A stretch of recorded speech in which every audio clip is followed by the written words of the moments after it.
Hey guys, I'm back again today with a bunch more tips for beginners when it comes to turkey hunting.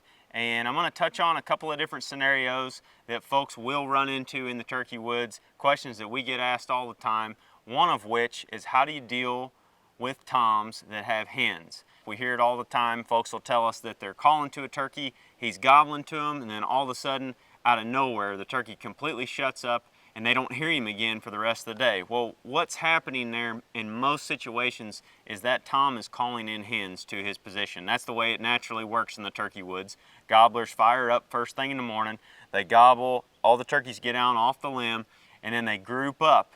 And most of the time, gobblers are gobbling to attract hens to them. We're trying to reverse nature, if you will, when we're out here in the woods trying to call gobblers to us. That's not how it normally works for them. They usually get to a high spot, start gobbling, and then call hens up to them. So when a turkey goes completely silent, that's probably what has happened. Folks think that their calling's not good enough, or maybe they're calling too much to the turkey and he's deciding to move away. More times than not, that's not the case. He's just got hens with him and he doesn't need to gobble anymore. And there's a number of different things you can do. You can either back off and leave him for another day. This tactic works extremely well. Come back a few days later, maybe he's not roosted as close to those hens and you can call him straight into your position. Or you can be patient and just try to wait that turkey out. He may not gobble for 10 minutes, he may not gobble for an hour, but eventually he's going to gobble again throughout the day. And when he does, you're going to be sitting there waiting, ready to hear him either start calling to him again or reposition. Another thing that works with henned-up turkeys is if you heard the last position in which he gobbled, try to slip up there very slowly to that last location.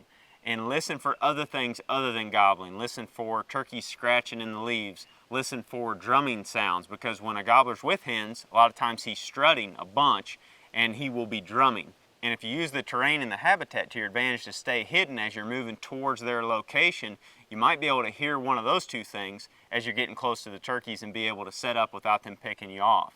That's honestly the tactic that works best for us. If a turkey goes quiet on us like that, we mark his position on the map and then we try to slide in there to him, listening for those sounds. And even if we don't hear them, we're still constantly ease in that direction. We may set up again as we get closer towards that spot and just wait and listen, but more often than not, if he's got hens, you're going to hear those turkeys sound off at some point in the day, whether it's him gobbling, him strutting, or one of the hens in the group yelping at you. If you're patient and you get to a spot where you can hear those birds, you're going to hear them at some point. Another reason for turkeys going quiet like that is simply they've moved out of hearing distance from you. I have that happen all the time, where a turkey is up on the limb, he's up high, he's gobbling, he's in a location where that sound travels much further. But when he flies down and he gets with hens, maybe they go down in the bottom just over the ridge or something, and when he gobbles, it's much harder to hear. The bird may actually be answering your calls, but because of the way the terrain lays, the conditions that day, whether it's windy or something, you may just not be able to hear him.